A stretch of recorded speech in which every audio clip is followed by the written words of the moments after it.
How has your body handled all of the volume over the past 40 days? Well, so it's actually been 60 days, and I halfway through was like way too ambitious, and I made a jump from 255 to 275 for my daily weight. And I did the 275 like 6 days in a row. And ever since then, I've had a more challenging time recovering than I expected. So like I'll have like a good workout like Monday, Tuesday, Wednesday, Thursday, and then I'm just fried Friday, Saturday, Sunday. And I think that's just like the accumulation of the volume, like in so many subsequent days, that I just like need to take a few days off from squatting. Whereas in the beginning of the program, I was doing it 7 days a week. Friday. Fried day. Friday. Do you feel your technique has improved?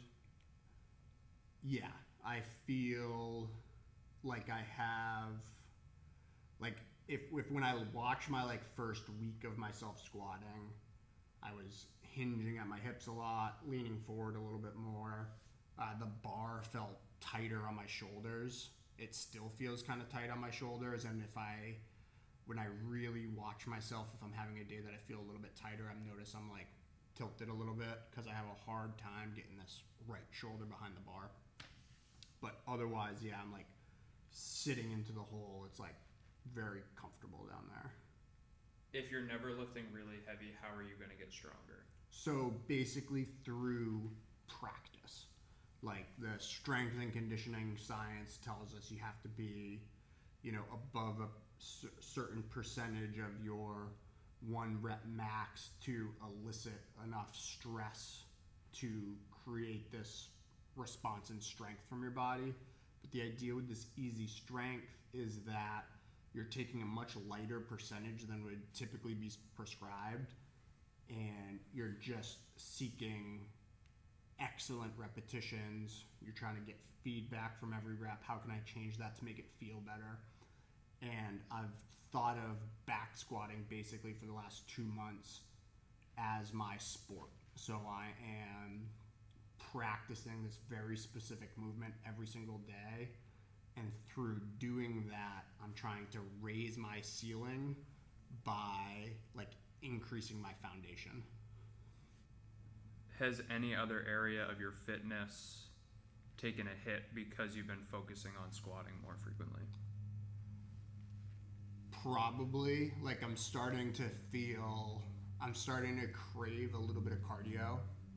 I've I've done over the last 2 months. I've been doing some kettlebell conditioning circuits, and I've maybe ran like 3 times since August. And each time I've ran, I've been surprised that I feel pretty good doing it, but I feel it in my lungs in a way that I typically wouldn't. So I think it's to be expected that my cardio is kind of declining a little bit. And what has really kind of clued me in on that more than anything is that my body is starting to like crave that stimulus a little bit. I'm like, man, I just want to like sit on a machine and get sweaty. And I haven't felt that way in a long time. How did this program test your discipline over this long period of time? Were there days that you didn't want to do it? Yeah, honestly, I would say like most days I didn't feel like doing it. It was just back squatting in general has always been very expensive for my body. It tends to beat me up more than other lifts, which is part of the reason why I wanted to do this, was to kind of like, get comfortable with back squatting, something that my body is kind of not really a fan of and hasn't been, for the last 15 or 20 years that I've been squatting. So that was kind of one of the main reasons. So I did not feel like squatting most days of the week, and what got me to do it was kind of just like, well, it's just 2 sets of 5. I can just do 2 sets of 5. Hey, it's light enough that I don't really need to warm up for it. So I do a few reps at the bar, a few reps with 135, and then straight to my working weight for the day, whatever that was. 2 sets of 5, short rest in between, and